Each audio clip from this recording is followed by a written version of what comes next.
ನಮಸ್ಕಾರ ಪ್ರೀತಿಯ ವೀಕ್ಷಕರೇ, ಹವ್ಯಕ ಪಾಕಶಾಲೆಗೆ ಆತ್ಮೀಯವಾದ ಸ್ವಾಗತ. ಇವತ್ತೊಂದು ಸೂಪರ್ ಆಗಿರುವಂತಹ ಸ್ನ್ಯಾಕ್ಸ್ ರೆಸಿಪಿಯೊಂದಿಗೆ ನಿಮ್ಮ ಜೊತೆ ಬಂದಿದ್ದೀನಿ. ಇದನ್ನು ಗಾರ್ಲಿಕ್ ಆಲೂ ಬೈಟ್ಸ್ ಅಂತ ಹೆಸರನ್ನು ಕೊಟ್ಟಿದ್ದೀನಿ. ಎಷ್ಟು ಸೂಪರ್ ಆಗಿರುತ್ತೆ ಅಂತಂದರೆ ನೀವು ಒಂದ್ಸಲ ಮಾಡಿ ನೋಡಿ, ಟ್ರೈ ಮಾಡಿದರೆ ನಿಮಗೇ ಗೊತ್ತಾಗುತ್ತೆ. ಇನ್ನು ಮಕ್ಕಳಿಂದ ಹಿಡಿದು ದೊಡ್ಡವರೆಲ್ಲರೂ ಇದನ್ನು ಇಷ್ಟಪಟ್ಟು ತಿಂತಾರೆ, ಅಷ್ಟೇ ಸೂಪರ್ ಆಗಿರುತ್ತೆ. ಬನ್ನಿ ಇವತ್ತಿನ ಈ ಗಾರ್ಲಿಕ್ ಆಲೂ ಬೈಟ್ಸನ್ನು ಹೇಗೆ ಮಾಡೋದು ಅಂತ ನೋಡ್ಕೊಂಡು ಬರೋಣ. ಹಾಗಾದರೆ ಈ ಗಾರ್ಲಿಕ್ ಆಲೂ ಬೈಟ್ಸನ್ನು ಮಾಡೋದಕ್ಕೆ ಆಲೂಗೆಡ್ಡೆಯನ್ನು ನಾವು ತಗೊಳ್ಬೇಕಾಗುತ್ತೆ. ನಾನಿಲ್ಲಿ 4 ಮೀಡಿಯಮ್ ಸೈಜಿನ ಆಲೂಗೆಡ್ಡೆಯನ್ನು ಹೊರಗಡೆ ಸಿಪ್ಪೆಯನ್ನೆಲ್ಲ ನೀಟಾಗಿ ತಗೊಳ್ಳೋಣ. ನಂತರ ಅದನ್ನು ಒಂದು ಸ್ವಲ್ಪ ನೀರಲ್ಲಿ ಹಾಕಿ ತೊಳಿಬೇಕು, ಅಥವಾ ಒಂದು ನೀರಲ್ಲಾದರೂ ಹಾಕಿದರೂ ಓಕೆ. ಅಂದರೆ ಇದು ಕಪ್ಪಾಗದಂತೆ ನಾವು ನೋಡ್ಕೊಳ್ಬೇಕಾಗತ್ತೆ.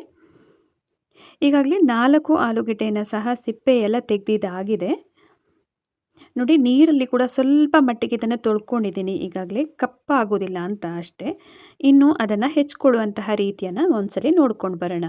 ನಾನಿಲ್ಲಿ ಒಂದು ಆಲೂಗೆಡ್ಡೆಯನ್ನು ನೋಡಿ ಈ ಥರ ಸ್ಕ್ವೇರ್ ಪೀಸಾಗಿ ಕಟ್ ಮಾಡ್ತಾ ಇದ್ದೀನಿ. ನೀವು ನಿಮಗೆ ಯಾವುದು ಅನುಕೂಲ ಅನಿಸುತ್ತೋ ಹಾಗೆ ಮಾಡ್ಕೊಳ್ಬೋದು. ಉದ್ದಕ್ಕೆ ಹೆಚ್ಚು ನೀವು ಮಾಡ್ತೀರಿ ಅಂತಾದರೆ ಹಾಗೂ ಕೂಡ ಮಾಡ್ಕೊಳ್ಬೋದು. ಇದು ಸ್ಕ್ವೇರ್ ಪೀಸಾಗಿ ನೋಡೋದಕ್ಕೆ ಒಂದು ಸ್ವಲ್ಪ ಡಿಫ್ರೆಂಟ್ ಆಗಿರುತ್ತೆ, ಚೆನ್ನಾಗಿರುತ್ತೆ. ನೀವು ಉದ್ದಕ್ಕೆ ಮಾಡ್ತೀರಿ ಅಂತಂದರೆ ಹಾಗೂ ಕೂಡ ಮಾಡ್ಕೊಳ್ಬೋದು, ಯಾವ ರೀತಿ ಬೇಕೋ ಹಾಗೆ. ಈಗ ಕಟ್ ಮಾಡಿ ಆದ ನಂತರ ಪೀಸಸನ್ನು ನೋಡ್ಬೋದು ನೀವೀಗ. ಇನ್ನು ತಕ್ಷಣವೇ ಇದನ್ನು ನೀರಲ್ಲಿ ಹಾಕ್ಕೊಳ್ಬೇಕು. ಈಗ ಪ್ರತಿಯೊಂದು ಆಲೂಗೆಡ್ಡೆಯನ್ನು ಸಹ ಕಟ್ ಮಾಡಿ ಆಗಿರೋದನ್ನು ನೀರಲ್ಲಿ ಹಾಕ್ಕೊಳ್ತಾ ಇದ್ದೀನಿ. ಇನ್ನು ನೀರಲ್ಲಿ ಹಾಕಿ ಆದ ನಂತರ ಇದನ್ನು ಸರಿಯಾಗಿ ತೊಳ್ಕೊಳ್ಬೇಕು. ಇದರಲ್ಲಿರುವ ಸ್ಟಾರ್ಚನ್ನೆಲ್ಲ ನಾವೀಗ ತೆಕ್ಕೊಳ್ಬೇಕಾಗತ್ತೆ. ಈಗ ಒಮ್ಮೆ ನೀರಲ್ಲಿ ತೊಳೆದಾದ ನಂತರ ನೆಕ್ಸ್ಟ್ ಹೊಸ ನೀರನ್ನು ಹಾಕಿ ಮತ್ತೆ ಒಮ್ಮೆ ತೊಳ್ಕೊಂಡು ಮತ್ತೆ ಇದನ್ನು ತಟ್ಟೆಗೆ ಹಾಕಿ ಇಡ್ತಾ ಇದ್ದೀನಿ. ಈಗಾಗಲೇ ತೊಳೆದಿರುವಂತಹ ಎಲ್ಲ ಆಲೂ ಸ್ಲೈಸಸ್ಸನ್ನೆಲ್ಲ ಒಂದು ತಟ್ಟೆಗೆ ಹಾಕಿ ಇಟ್ಕೊಂಡಿದ್ದಾಗಿದೆ. ಇನ್ನು ಇದನ್ನು ನಾವು ಬಾಯ್ಲ್ ಮಾಡ್ಕೊಳ್ಬೇಕಾಗತ್ತೆ. ಈ ಬಾಯ್ಲ್ ಮಾಡ್ಕೊಳ್ಬೇಕಾದ್ರೂ ಹಾಗೆಯೇ ಒಂದು ಅರ್ಧ ಅಂಶದಷ್ಟು, ಅಂದರೆ ಒಂದು ಪಾತ್ರೆಯಲ್ಲಿ ಅರ್ಧ ಭಾಗದಷ್ಟೇ ನೀರನ್ನು ಇಟ್ಕೊಳ್ಬೇಕು. ಆ ನೀರಲ್ಲಿ, ಈಗ ಕುದಿಯುವಂತಹ ನೀರಲ್ಲಿ ಕಟ್ ಮಾಡಿದಂತಹ ಈ ಆಲೂ ಸ್ಲೈಸಸನ್ನು ಹಾಕ್ಕೊಳ್ಬೇಕು. ಹಾಕಿ ಆದ ನಂತರ ಹಾಫ್ ಬಾಯ್ಲ್ ಮಾಡಿದರೆ ಸಾಕು, ಅಂದರೆ ಅರ್ಧ ಅಂಶ ಬೆಂದರೆ ಸಾಕಾಗುತ್ತೆ. ನಾನೀಗ ತೋರಿಸ್ತೀನಿ ಯಾವ ಥರ ಬರಬೇಕು ಅಂತ. ಒಂದು ಚಾಕುವನ್ನು ಹಾಕಿ ಇದರಲ್ಲಿ ಪ್ರೆಸ್ ಮಾಡಿದಾಗ ಜಸ್ಟ್ ಅದು ಒಳಗಡೆ ಹೋಗಬೇಕು, ಅಷ್ಟಾದರೆ ಸಾಕಾಗುತ್ತೆ. ಈಗ ನೋಡ್ತಿರ್ಬೋದಲ್ಲ ನೀವು, ಇಷ್ಟ ಆಗಿದೆ. ಈಗ ಅಂದರೆ ಜಾಸ್ತಿ ಇದನ್ನು ಬೇಯಿಸೋದಕ್ಕೆ ಹೋಗಬೇಡಿ, ಇದು ಪುಡಿ ಪುಡಿ ಆಗುತ್ತೆ. ಆಮೇಲೆ ನಮಗೆ ಎಣ್ಣೆಯಲ್ಲಿ ಹಾಕಿ ಫ್ರೈ ಮಾಡ್ಕೊಳ್ಬೇಕಾದ್ರೆ ಅದು ಸ್ವಲ್ಪನೂ ನಮಗೆ ಶೇಪಲ್ಲಿ ನಿಲ್ಲೋದಿಲ್ಲ. ಅದಕ್ಕಾಗಿ ಅರ್ಧ ಬಾಯ್ಲ್ ಮಾಡಿದರೆ ಸಾಕು. ಈಗಾಗಲೇ ಇದನ್ನು ಬೇಯಿಸಿದ್ದಾಗಿದೆ. ಇನ್ನು ನೀರಿಂದ ಇದನ್ನು ಶೋಧಿಸ್ಕೊಳ್ಬೇಕು. ಈಗಾಗಲೇ ಒಂದು ಪಾತ್ರೆ ಮೇಲೆ ಸ್ಟ್ರೈನರನ್ನು ಇಟ್ಕೊಂಡಿದ್ದೀನಿ, ಅದಕ್ಕೆ ಹಾಕಿ ಈಗ ಈ ಬೆಂದಿರುವಂತಹ ಆಲೂ ಸ್ಲೈಸನ್ನು ಶೋಧಿಸ್ಕೊಳ್ಳೋಣ.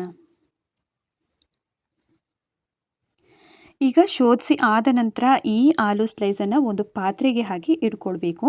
ನಾನಿಲ್ಲೊಂದು ಮಿಕ್ಸಿಂಗ್ ಬೌಲನ್ನು ತಗೊಂಡಿದ್ದೀನಿ, ಅದಕ್ಕೆ ಹಾಕಿದ್ದೀನಿ. ಇನ್ನು ಸ್ವಲ್ಪ ಬಿಸಿ ಇರುವಾಗಲೇ ಇದಕ್ಕೆ ಈಗ ಹೆಸರಲ್ಲಿರುವಂತೆ ಗಾರ್ಲಿಕ್ ಆಲೂ ಬೈಟ್ಸ್ ಅಂತ ಆಗಿರುವ ಕಾರಣ ಇಲ್ಲಿ ಒಂದು 5ರಿಂದ 6 ಎಸಳು ಆಗುವಷ್ಟು ಬೆಳ್ಳುಳ್ಳಿಯನ್ನು ಈ ಥರ ತುರಿಮಣೆಯಲ್ಲಿ ತುರ್ಕೊಂಡು ಹಾಕ್ಕೊಳ್ಳಿ. ಆದಷ್ಟು ತುಂಬ ಸಣ್ಣದಾಗಿ ಬಂದರೆ ತುಂಬಾ ರುಚಿಯಾಗಿ ಬರುತ್ತೆ. ಈಗ ಅದರ ಘಮ ಇದೆಯಲ್ಲ, ನಮಗೆ ಎಲ್ಲ ಆಲೂ ಸ್ಲೈಸಿಗೂ ಹೋಗಬೇಕು, ಆ ಥರ ನೀವು ಮಾಡ್ಕೊಳ್ಬೇಕಾಗತ್ತೆ. ಅಥವಾ ನೀವು ಇದನ್ನು ಸಣ್ಣದಾಗಿ ಜಜ್ಜಿಬಿಟ್ಟು ಚಾಕುವಲ್ಲಿ ಕಟ್ ಮಾಡಿ ಕೂಡ ಹಾಕ್ಕೊಳ್ಬೋದು, ಅಥವಾ ಪೇಸ್ಟ್ ಮಾಡಿ ಕೂಡ ಹಾಕ್ಕೊಳ್ಬೋದು. ಯಾವ ರೀತಿಯಲ್ಲಾದರೂ ಸರಿ. ನೋಡಿ, ಈ ಥರ ಸಣ್ಣದಾಗಿ ಹಾಕಿದ್ರೆ ಆಗುತ್ತೆ. ನಂತರ ಈಗ ಇದಕ್ಕೆ ಹಾಕುವಂತಹ ಮಸಾಲೆಗಳನ್ನೆಲ್ಲ ನೋಡ್ಕೊಂಡು ಬರೋಣ. ಈಗ ಮೊದಲಿಗೆ ನಾನು ಸ್ವಲ್ಪ ಇಲ್ಲಿ ಅಕ್ಕಿ ಹಿಟ್ಟನ್ನು ಹಾಕ್ಕೊಂಡಿದ್ದೀನಿ, 1 ಚಮಚ, ಮತ್ತು 2 ಚಮಚ ಆಗುವಷ್ಟು ಕಾರ್ನ್ಫ್ಲವರನ್ನು ಇಲ್ಲಿ ಹಾಕ್ಕೊಳ್ಬೇಕು. ಇನ್ನು ಅಚ್ಚ ಖಾರದ ಪುಡಿಯನ್ನು ಇಲ್ಲಿ ಹಾಕ್ಕೊಳ್ಬೇಕಾಗತ್ತೆ.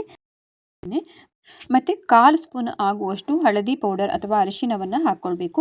ಇನ್ನು ರುಚಿಗೆ ತಕ್ಕಷ್ಟು ಉಪ್ಪನ್ನು ಸಹ ಮೇಲಿಂದ ಹಾಕ್ಕೊಂಡಾದ ನಂತರ ಕೈಯಿಂದ ಚೆನ್ನಾಗಿ ಮಿಕ್ಸ್ ಮಾಡ್ಕೊಳ್ಳಿ. ನೀರೆಲ್ಲ ಹಾಕದೆ ನಾವು ಹಾಗೆಯೇ ಮಿಕ್ಸ್ ಮಾಡ್ಕೊಳ್ಬೇಕು. ಅದರಲ್ಲಿ ಈಗಾಗಲೇ ಸ್ವಲ್ಪ ನೀರಿನ ಅಂಶ ಇರುತ್ತಲ್ಲ, ಹಾಗಾಗಿ ನೋಡ್ತಿರ್ಬೋದು ನೀವೀಗ ಸರಿಯಾಗಿ ಮಿಕ್ಸ್ ಮಾಡಿದ್ದಾಗಿದೆ. ಇದನ್ನು ಈಗ ಸೈಡಲ್ಲಿ ಇಟ್ಕೊಳ್ಳೋಣ. ನಂತರ ಸ್ಟವ್ ಮೇಲೆ ಈಗ ಎಣ್ಣೆಯನ್ನು ಆಗಲೇ ಬಿಸಿಗೆ ಇಟ್ಕೊಂಡಿದ್ದೀನಿ. ಬಿಸಿಯಾದಂತಹ ಕಾದ ಎಣ್ಣೆಯಲ್ಲಿ ಈಗ ಈ ಆಲೂ ಬೈಟ್ಸನ್ನು ಮಿಕ್ಸ್ ಮಾಡಿರುವಂಥದ್ದನ್ನು ಹಾಕ್ಕೊಂಡು ಬರಬೇಕು. ಇನ್ನು ಉರಿಯನ್ನು ಆದಷ್ಟು ಲೋ ಟು ಮೀಡಿಯಮ್ ಉರಿನಲ್ಲಿ ಇಟ್ಕೊಳ್ಳಿ, ಅಥವಾ ಲೋ ಫ್ಲೇಮಲ್ಲಿ ಇಟ್ಕೊಂಡು ಮಾಡೋದ್ರಿಂದ ತುಂಬಾ ಕ್ರಿಸ್ಪಿಯಾಗಿ ಆಲೂ ಬೈಟ್ಸ್ ಕೂಡ ರೆಡಿಯಾಗುತ್ತೆ. ಇನ್ನು ಮಸಾಲೆಗೆ ಬೇಕು ಅಂತಂದರೆ ನೀವು ಬೇರೆ ಆ್ಯಡೆಡ್ ಮಸಾಲಾಸ್ ಎಲ್ಲ ಆ್ಯಡ್ ಮಾಡ್ಕೊಳ್ಬೋದು. ನಾನಿಲ್ಲಿ ಬರೀ ಇಷ್ಟನ್ನೇ ಹಾಕಿರೋದು. ಇನ್ನು ಗರಂ ಮಸಾಲ ಹಾಕ್ತಿದ್ರೆ ಹಾಕ್ಕೊಳ್ಬೋದು, ಅಥವಾ ನೀವು ಪೆಪ್ಪರ್ ಪೌಡರನ್ನು ಇದೆಯಲ್ಲ ನೀವು ಮಸಾಲೆ ಜೊತೆಗೇ ಹಾಕ್ಕೊಳ್ಬೋದು, ಅಥವಾ ಲಾಸ್ಟಲ್ಲಿ ಹಾಕಿದರೆ ಅದು ಕೂಡ ಸೂಪರಾಗಿರುತ್ತೆ. ನಾನಿಲ್ಲಿ ಲಾಸ್ಟಲ್ಲಿ ಹಾಕಿದ್ದೀನಿ, ಅಂದರೆ ಕರೆದು ತಗೊಂಡಾದ ನಂತರ ಹಾಕ್ಕೊಳ್ಬೇಕು. ಈಗಾಗಲೇ ನೋಡಿ ಇದು ಸ್ವಲ್ಪ ಗೋಲ್ಡನ್ ಬ್ರೌನ್ ಕಲರಿಗೆ ಟರ್ನ್ ಆಗಿದೆ. ಇನ್ನು ತಟ್ಟೆಗೆ ತೆಗೆಯೋಣ. ಎಲ್ಲವನ್ನು ಸಹ ಅದೇ ರೀತಿಯಾಗಿ ಕರೆದು ತಗೊಳ್ಬೇಕು. ಇನ್ನು ಮೇಲಿಂದ ಇದೆಯಲ್ಲ ಕ್ರಿಸ್ಪಿ ಆಗಬೇಕು, ಅಂದರೆ ನಿಮಗೆ ಸೌಂಡ್ ಕೂಡ ಕೇಳುತ್ತೆ ಒಂದು, ಅಷ್ಟಾದರೆ ಸಾಕಾಗತ್ತೆ. ಆದಷ್ಟು ಲೋ ಫ್ಲೇಮಲ್ಲೇ ಮಾಡ್ಕೊಳ್ಳಿ. ಸ್ಟಾರ್ಟಿಂಗಲ್ಲಿ ಹಾಕಬೇಕಾದ್ರೆ ಮಾತ್ರ ಮೀಡಿಯಮ್ ಉರಿನಲ್ಲಿ ಇಟ್ಕೊಂಡು ಹಾಕ್ಕೊಳ್ಬೋದು. ಈಗಾಗಲೇ 1ನೇ ಸಲದನ್ನು ತೆಗೆದಿದ್ದಾಗಿದೆ. 2ನೇ ಬಾರಿಗೆ ಕೂಡ ಅದೇ ರೀತಿಯಾಗಿ ಕರೆದು ತಗೊಳ್ಳೋಣ. ಇನ್ನು ಗಾರ್ಲಿಕ್ ಆಲೂ ಬೈಟ್ಸ್ ಅಂತ ಹೇಗೆ ಬಂದಿದೆ ಅಂತಂದರೆ ನೀವೊಂದು ಸಲ ಮಾಡಿ ನೋಡಿ, ನಿಮಗೇ ಗೊತ್ತಾಗುತ್ತೆ. ಮಕ್ಕಳಿಂದ ಹಿಡಿದು ಎಲ್ಲರೂ ಇಷ್ಟಪಟ್ಟು ತಿಂತಾರೆ ಇದನ್ನು. ಸಂಜೆ ನೀವು ತಿಂಡಿಗೆಲ್ಲ ಮಾಡಬಹುದು ಇದನ್ನು. ಅಂದರೆ ತುಂಬ ಇದು ಎಣ್ಣೆ ಕೂಡ ಹೀರಲ್ಲ ಅಷ್ಟಾಗಿ. ಜಸ್ಟ್ ಹೊರಗಡೆಯ ಭಾಗ ಇದೆಯಲ್ಲ ಸ್ವಲ್ಪ ಕ್ರಿಸ್ಪಿ ಆದರೆ ಸಾಕಾಗುತ್ತೆ. ನಿಮಗೆ ಅದು ಗೊತ್ತಾಗುತ್ತೆ. ಮತ್ತು ಇದು ಸ್ವಲ್ಪ ಸೌಂಡ್ ಕೂಡ ಕೇಳೋದಕ್ಕೆ ಸ್ಟಾರ್ಟ್ ಆಗುತ್ತೆ. ಅಷ್ಟಾದರೆ ಸಾಕಾಗುತ್ತೆ.